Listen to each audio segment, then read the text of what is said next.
Radio Eternidad, impactando el presente con un mensaje eterno. Hoy más que nunca necesitamos la capacidad de un pensamiento crítico y exhaustivo, basado en la palabra de Dios, que es inspirada, infalible y sin error.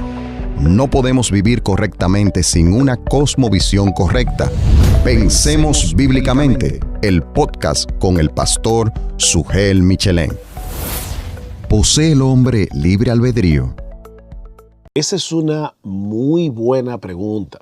El problema para responderla es que depende de lo que queremos decir al hablar de libre albedrío. Durante la época de la Reforma en el siglo XVI, la discusión se centraba entre los reformadores y la Iglesia Católica Romana en el hecho de si el hombre posee la capacidad de volverse a Dios cuando quiera. Y en ese sentido, no, el hombre no posee libre albedrío, porque desde que el hombre cayó en pecado en el huerto del Edén, nuestra capacidad de tomar decisiones quedó dañada por el pecado. Todo lo que el hombre decide de un modo u otro tiene que ver con un principio pecaminoso, incluso cuando toma la decisión de hacer algo bueno. Yo voy a poner un ejemplo.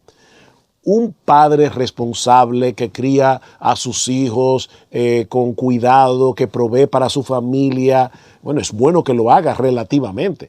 Pero si ese hombre no hace todo lo que hace para la gloria de Dios, buscando la fama de Dios, sino para su propia gloria, él está haciendo algo bueno por una mala motivación y por lo tanto lo que está haciendo es pecaminoso. El hombre no tiene la capacidad de volverse a Dios cuando quiera, a menos que Dios haga una obra en su corazón por el poder del Espíritu Santo. Si estamos hablando de libre albedrío en el sentido de tener capacidad de volverme a Dios cuando yo quiera, la respuesta es no, el hombre no tiene esa capacidad. Sin embargo, la expresión libre albedrío también se usaba, sobre todo en el siglo XVII, para hablar de la responsabilidad moral que el hombre tiene de sus propias decisiones. En ese sentido, el hombre sí posee libre albedrío, porque cuando yo actúo, yo decido lo que yo quiero hacer. Es decir, yo no estoy actuando porque me están forzando a tomar esa decisión. Yo no estoy actuando porque soy un robot o porque soy un títere que está siendo manipulado, ya sea por Dios o por el diablo. El hombre tiene la capacidad de tomar sus propias decisiones y en ese sentido el hombre sí tiene libre albedrío. Sin embargo, noten como en un texto muy conocido como Juan capítulo 5, versículo 39, vemos las dos cosas, es decir, la capacidad que el hombre tiene de tomar sus propias decisiones, en ese sentido el hombre tiene libertad o responsabilidad moral, pero también vemos que el hombre no quiere volverse a Dios porque está muerto en sus delitos y pecados, es un esclavo del pecado. Dice el Señor: escudriñad las Escrituras porque a vosotros os parece que en ellas tenéis la vida eterna y ellas son las que dan testimonio de mí, pero no queréis venir a mí para que tengáis vida. El hombre no quiere venir a Dios. El hombre no quiere deponer su voluntad para someterse a la voluntad del Dios soberano, del Rey del universo. El hombre no quiere a Dios.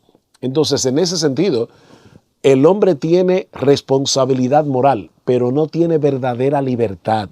Cristo dice que al que el Hijo libertare, será verdaderamente libre. Y Pablo nos dice en Romanos capítulo 3, versículo 10, proveyéndonos una radiografía del hombre pecador, dice que no hay justo ni aún uno, no hay quien entienda, no hay quien busque a Dios, no hay quien busque a Dios. De manera que el hombre no posee la libertad de volverse a Dios a menos que Dios lo liberte de la esclavitud del pecado por el poder del Espíritu Santo en la obra de regeneración. De manera que, volviendo a la pregunta, ¿tiene el hombre libre albedrío? Bueno, sí, en el sentido de que el hombre posee responsabilidad moral. La razón por la que nosotros vamos a dar cuenta de nuestras vidas cuando vayamos al tribunal de Dios es porque yo viví como yo quería vivir. Fue mi decisión.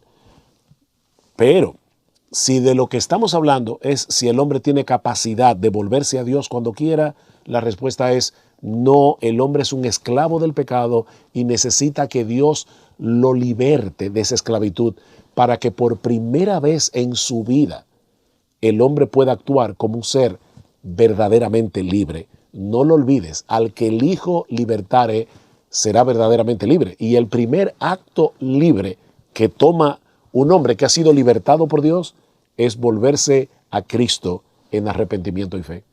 Pensemos Bíblicamente, el podcast con el pastor Sugel Michelén. Radio Eternidad, impactando el presente con un mensaje eterno.